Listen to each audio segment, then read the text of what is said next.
کھجور ایک ایسا پھل ہے جس کو خوشی کا پھل بھی کہا جاتا ہے، اور قرآن مجید فرقان حمید میں 20 سے زائد مقامات پر کھجور کا تذکرہ آیا ہے۔ اللہ رب العزت نے سورہ رحمان کے اندر ارشاد فرمایا فیہما فاکہۃ ونخل ورمان فبأی آلاء ربکما تکذبان، فرمایا ان جنتوں میں میوے ہوں گے، ان جنتوں میں کھجوریں ہوں گی، اور ان جنتوں میں انار ہوں گے، اور فرمایا فَبِأَيِّ آلَاءِ رَبِّكُمَا تُكَذِّبَانِ، اے لوگو تم اپنے رب کی کون کون سی نعمتوں کو جھٹلاؤ گے۔ اور کھجور کا یہ جو پھل ہے یہ آقا علیہ الصلوۃ والسلام کو بھی بہت زیادہ پسند تھا۔ اب سوال یہ پیدا ہوتا ہے کہ کیا کھجور کھانا یہ سنت نبوی صلی اللہ علیہ وآلہ وسلم ہے؟ تو اس کا جواب ہے جی ہاں، کھجور کھانا یہ رسول اللہ صلی اللہ علیہ وآلہ وسلم کی سنت ہے۔ اللہ کے نبی صلی اللہ علیہ وآلہ وسلم نے ارشاد فرمایا کہ جس گھر میں کھجوریں نہ ہوں وہ گھر ایسا ہے کہ جس میں کھانا نہ ہو، اور جدید تحقیق بھی اس بات کو ثابت کرتی ہے کہ کھجور کے اندر وہ تمام چیزیں وافر مقدار میں پائی جاتی ہیں جس کی ایک انسانی باڈی کو ضرورت ہوتی ہے۔ اب دوسرا سوال ذہن میں یہ آتا ہے کہ روزانہ کم از کم کتنی کھجوریں کھانی چاہیے؟ روزانہ کم از کم مٹھی بھر کھجوریں یعنی 5 سے 7 کھجوریں کھانے سے انسان کی قوت مدافعت بھی بہت زیادہ بہتر ہوتی ہے، اور اس کے ساتھ ساتھ انسان مختلف قسم کی بیماریوں سے بھی محفوظ رہ جاتا ہے۔ کھجوریں کھانے کے بہت سے فوائد بھی حدیث کے اندر موجود ہیں۔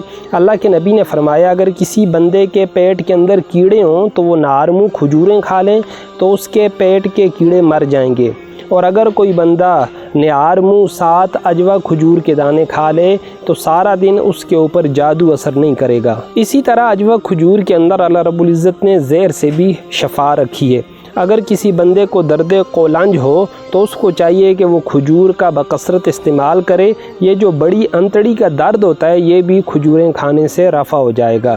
کھجور کا سب سے بڑا فائدہ یہ ہے کہ یہ دل کی دھڑکن کو بہتر کرتی ہے، دل کو تقویت دیتی ہے، جادو اور زہر کے اثر سے انسان کو محفوظ رکھتی ہے۔ اگر کسی بندے کے دل کے وال بند ہو جائیں یا دل کے کسی مسئلے کے اندر مبتلا ہو جائے تو عجوہ کھجور کی گٹھلی کو پیس کے وہ پانی کے ساتھ استعمال کرے، انشاءاللہ اللہ رب العزت اس کے دل کے سارے مسائل کو حل فرما دیں گے۔ اولاد نرینہ کا حصول بھی کھجور کے استعمال سے ممکن ہے۔ امام ذابی رحمۃ اللہ تعالی علیہ فرماتے ہیں اگر عورت حاملہ ہو اور انسان کا یہ ارادہ ہو کہ اللہ رب العزت اسے اولاد نرینہ عطا فرمائے تو اس کو چاہیے کہ حمل کے دوران اپنی بیوی کو وہ کھجوریں استعمال کروائے، انشاءاللہ اللہ رب العزت اس کو اولاد بھی عطا فرمائیں گے، اس کو بیٹے جیسی نعمت سے بھی نوازیں گے، اور وہ لڑکا بردبار بھی ہوگا، وہ لڑکا نرم مزاج بھی ہوگا، اور وہ لڑکا خوبصورت بھی ہوگا۔ مردانہ کمزوری کے لیے بھی کھجور کا استعمال بہت زیادہ مفید ہے۔ اس کے استعمال کے 2 طریقے ہیں۔ اس طرح کریں مٹھی بھر کھجوریں 5 7 11 کھجوریں آپ ان کو پانی میں بھگوئیں اور صبح کے وقت آپ ان کو کھا لیں، اور دوسرا طریقہ یہ ہے کہ مٹھی بھر کھجوریں آپ دودھ کے اندر ڈالیں، آدھے گھنٹے کے بعد اس دودھ کو ابال لیں، پھر اس کو ٹھنڈا کریں اور صبح کے وقت آپ ان کھجوروں کو دودھ کے ساتھ استعمال کر لیں تو مردانہ کمزوری میں بہت زیادہ انسان کو فائدہ ہوگا۔ اور روزانہ کھجور استعمال کرنے کی وجہ سے انسان کینسر جیسی مہلک بیماری سے بھی محفوظ رہتا ہے، انسان کی نظر وہ تیز ہوتی ہے، بلڈ پریشر اس کا کنٹرول میں رہتا ہے، اور اس کے ساتھ ساتھ انسان کی جو دانت ہیں اور اس کی ہڈیاں ہیں وہ بھی مضبوط ہوتی ہیں۔